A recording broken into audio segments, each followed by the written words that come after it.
Abay ngayon ay delikado nga rin itong si Jalen Bronson pati na rin itong New York Knicks patungkol nga sa kanilang kontratang sinign last season. Pero bago natin pag-usapan yan ay ito po na ngang viral news sa atin. Ngayong araw na ito patungkol nga dito kay Kawhi Leonard and with the LA Clippers kay Steve Ballmer. Well, meron kasing nag-expose na kung saan meron nga daw under the table deal etong Clippers si Steve Ballmer pati na rin si Kawhi Leonard para nga manatili siya dito sa LA Clippers. Well, last year, nag-sign itong si Kawhi ng 3-year, $153 million extension with the Clippers.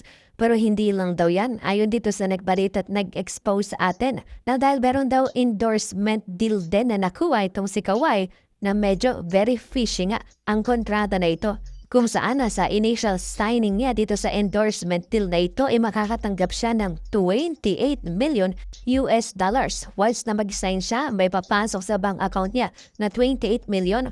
And then tagdag pa dyan ay meron din siyang 7 million per year na matatanggap as long as a member nga siya ng Los Angeles Clippers. At dun pa nga lamang daw ay very fishy na itong kontrata na ito.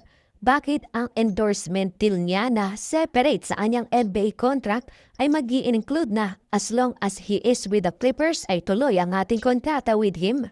Tuloy ang 7 million per year na kontrata natin sa kanya. Kaya naman etong company na ito na nagbayad ng 28 million and then yearly na 7 million ay nalilink tuloy ngayon sa owner ng Clippers na si Steve Ballmer.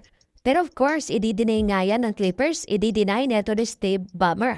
Pero lalo pa ngang nagtaka ang marami at marami pang lalong naghinala na meron talagang under the table deal itong si Steve Ballmer at si Kawhi nang dahil ito ngang company na nagbabayad kay Kawhi ng 28 million plus 7 million per year ay never niya nang endorse, never niyang pinromote sa kahit anong social media pages niya, never niyang nabanggit sa kanyang mga interview.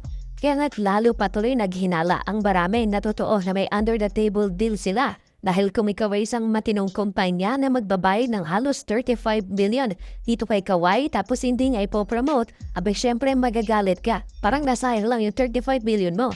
Pero ang kumpanyang yon ay never ngang nagreklamo, never nag-file ng lawsuit dito kay Kawhi, parang hinayaan lang nila. And definitely, yun ay nag-raise ng maraming eyebrows dito sa maraming NBA fans. At ito, naniniwala na nga sila na ang kumpanya na nagbayad ng 28 tapos 7 million per year kay Kawhi ay kumpanya nga neto ni Steve Ballmer. For at least siya ang nagpapat ng boneto behind the scenes. Kumbaga move ito para nga mas lalo nilang mapastay itong si Kawhi, ma-convince nila na magstay na dahil pagkalaki-laki ng pera na kanya matatanggap. Halos nagre-range nga siya ng 60 to 70 million per year as long na naglalaro siya para sa Clippers.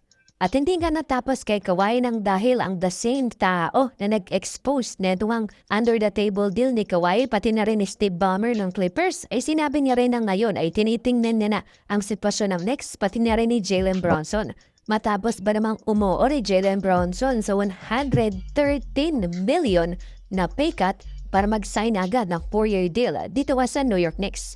So definitely something fishy then must be going on. Kaya nga sabi na itong nag-expose na ito kay Kawhi, abay he is looking dito nga sa sitwasyon ni Jalen, pati na rin ang Knicks. And let's see kung ano ang mangyayari dito sa pag-iimbestiga niya.